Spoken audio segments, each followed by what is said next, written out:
petoricom nogometaša, pa je to ostavilo nešto prostora za Slaven Belupo. Grgić ipak precizno do Boseca.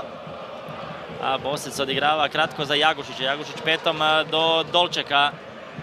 Lijepa akcija Slaven Belupa. Bosec!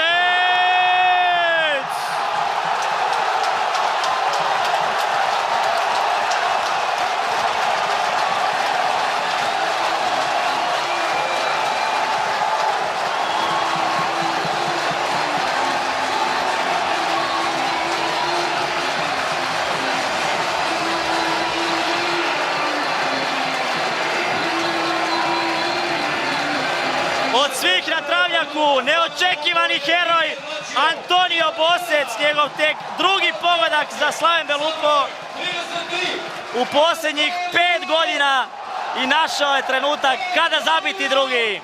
Odličan ulazak u kazneni prostor, pa još bolja završnica.